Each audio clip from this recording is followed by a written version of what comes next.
बात करते हैं सीएए पर चल रही समर्थन और विरोध वाली लड़ाई की। पहले सिर्फ 1 मिनट का ये वीडियो ट्रेलर देखिए और उसके बाद हर पक्ष को दिखाने और समझाने वाली कुंजी आपके सामने रखेंगे। हमने कहा था हम सीएए लाएंगे। आदौ एटा বৈধ কিনা আমার সন্দেহ আছে, কোনো ক্ল্যারিটি নেই।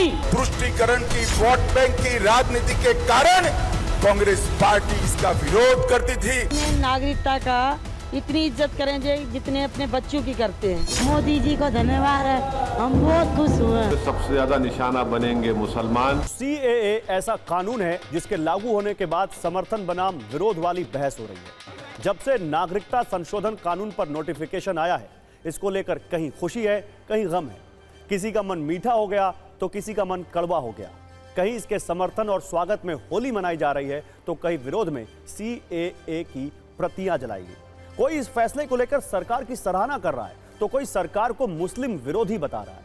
इन सारी प्रतिक्रियाओं का सारांश यह है कि सीएए को लेकर कश्मीर से कन्याकुमारी तक सियासी माहौल बन गया है। सिर्फ हिंदुस्तान ही नहीं बल्कि पड़ोसी मुल्क पाकिस्तान में भी सीएए की चर्चा गली गली हो रही है। इस बीच चुनावी माहौल में सरकार सीएए को लेकर तीव्र गति से कदम आगे बढ़ा रही है।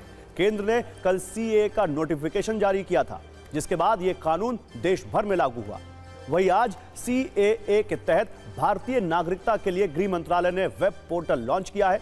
पाकिस्तान, अफगानिस्तान और बांग्लादेश से भारत आए गैर मुस्लिम शरणार्थियों से नागरिकता के लिए आवेदन मांगे गए। सीएए पर सरकार का स्टैंड पहले दिन से क्लियर रहा है। इसके लागू होने के बाद गृह मंत्री अमित शाह ने कहा कि जो वादा किया था वो पूरा किया। पाकिस्तान, बांग्लादेश और अफगानिस्तान से आए शरणार्थियों को सम्मान दिया गया है, जबकि सियासी विरोधी आक्रोशित, आक्रामक और हमलावर है। सिर्फ 30 सेकंड में कुछ तीखे जुबानी हमलों के बारे में बताते हैं, उसके बाद समर्थन और विरोध वाली धमाकेदार एक रील दिखाएंगे। पश्चिम बंगाल की मुख्यमंत्री ममता बनर्जी ने कहा है कि सीएए नागरिकों के अधिकार छीनने का खेल है। एआईएमआईएम प्रमुख असदुद्दीन ओवैसी ने कहा है कि सीएए विभाजनकारी है, इसका मकसद मुसलमानों को टारगेट करना है। जम्मू कश्मीर की पूर्व सीएम महबूबा मुफ्ती ने सोशल मीडिया पर लिखा कि हमारे लोगों के बीच एक और विभाजन के लिए सीएए लागू किया गया है। वहीं उमर अब्दुल्ला ने कहा है कि सीएए में मुसलमानों को चुनकर निशाना बनाया गया है। असम की एआईयूडीएफ पार्टी का कहना है कि सीएए असम की भाषा, संस्कृति खत्म करने का प्रयास है। कांग्रेस नेता शशि थरूर का कहना है कि अगर इंडिया की यानी विपक्षी दलों के गठबंधन की सरकार बनी तो सीएए रद्द करेंगे। हमने कहा था हम सीएए लाएंगे। तुष्टीकरण की वोट बैंक की राजनीति के कारण कांग्रेस पार्टी इसका विरोध करती थी। लाखों करोड़ों लोग पाकिस्तान से और बांग्लादेश से अपना धर्म बचाने के लिए, अपना सम्मान बचाने के लिए इस देश में आए।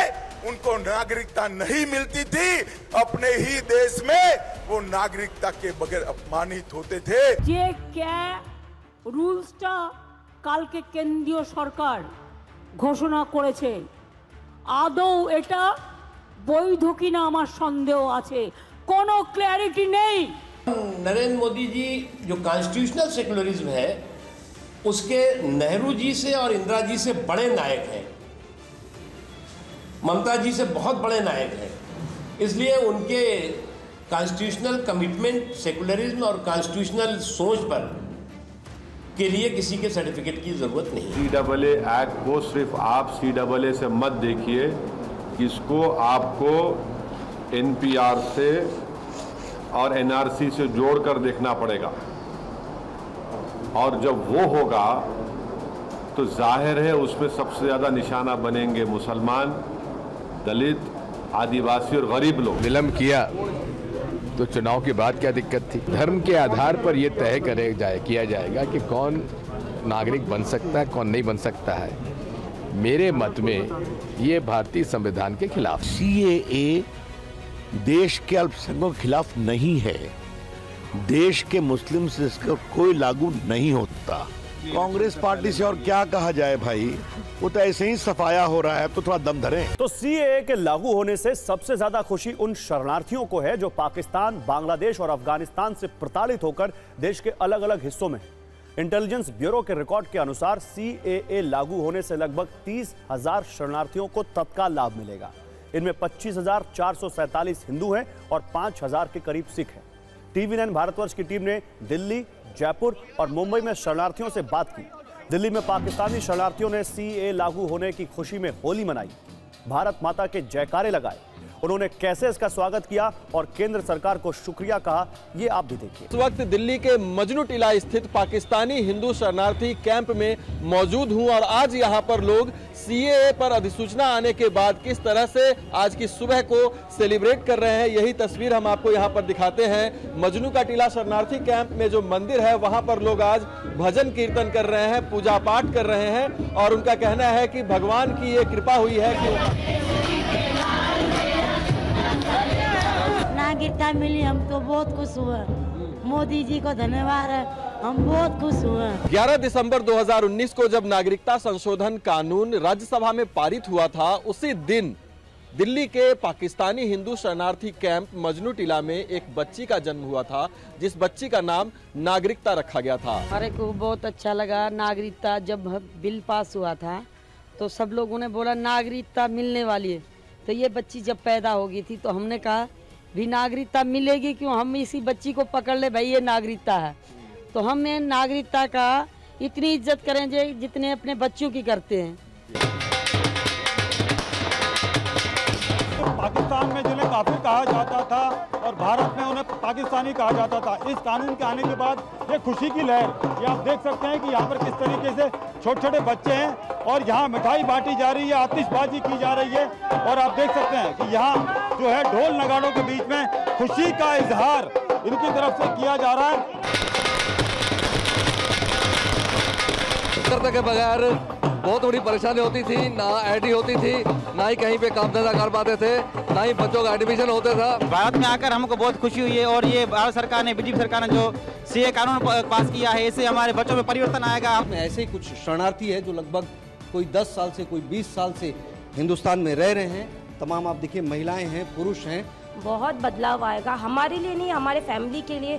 जो आगे के लोग हैं, वहाँ आधे कितने हिंदू लोग हैं, वहाँ के लिए बहुत अच्छा होगा अगर हमारे साथ कुछ अच्छा होता है, क्योंकि उन्हें भी ये पता चलेगा कि यहाँ बहुत अच्छा फ्यूचर है। मोदी जी से यही ख्वाहिश है कि मुझे जल्दी से जल्द नागरिकता मिल जाए तो अच्छी बात है। तो CAA पर पाकिस्तान में भी तीखी प्रतिक्रिया देखने को मिल रही है। जिस पाकिस्तान में महंगाई आसमान छू रही है, जहां की आवाम अपनी सरकार और सिस्टम से त्रस्त है, वहां के लोग कैसे मुस्लिम अधिकार, मानवाधिकार को लेकर भारत को ज्ञान दे रहे हैं, यह भी आप सुन लीजिए। पाकिस्तान में यह कहा जा रहा है कि रमजान से पहले भारत में मुस्लिमों के अधिकार पर CAA के जरिए बड़ा हमला किया गया है। मोदी साहब ने जो भी कानून बनाया और उन्होंने अपने लोगों को देख के बनाया होगा, ठीक है, उनको बेहतर पता है कि अपने लोगों को कैसे साथ लेके चलना है। तो ये चीज़ है कि हम अपने मुल्क के बारे में सोचें ना, देखें ना महंगाई, देखें कितनी कहाँ चली गई है। रमज़ान में डबल महंगाई हो जाती, गरीब बंदा कहाँ से मतलब ये सारी सरवाइव करेगा। तो फिलहाल CAA को लेकर देश के अलग अलग राज्यों में अलर्ट है। यूपी में तो पुलिस वालों की छुट्टियां रद्द कर दी गई हैं। छुट्टी पर चल रहे पुलिस वालों को तत्काल बुलाने के निर्देश दिए गए। संवेदनशील और अति संवेदनशील जिलों में विशेष सतर्कता बरती जा रही है। अफवाहों की विशेष स्क्रीनिंग की जा रही है। वैसे CAA को लेकर एक और कंफ्यूजन है जिसे खत्म करना जरूरी है। सवाल यह है कि क्या CAA देश भर में लागू नहीं होगा? क्या कोई राज्य ऐसे भी हैं जहां यह लागू नहीं होगा? आपको बता दें, कानून के मुताबिक असम, मेघालय, मिजोरम और त्रिपुरा के कुछ आदिवासी इलाकों में CAA के प्रावधान लागू नहीं होंगे। ये वो इलाके हैं जिन्हें संविधान की 6ठी अनुसूची के तहत संरक्षित किया गया है। संविधान की बात करें तो असल में संविधान में 3 सूचियां हैं: संघ, राज्य और समवर्ती सूची। संघ सूची में उन विषयों को शामिल किया गया है जिनमें कानून बनाने का अधिकार सिर्फ संसद को है।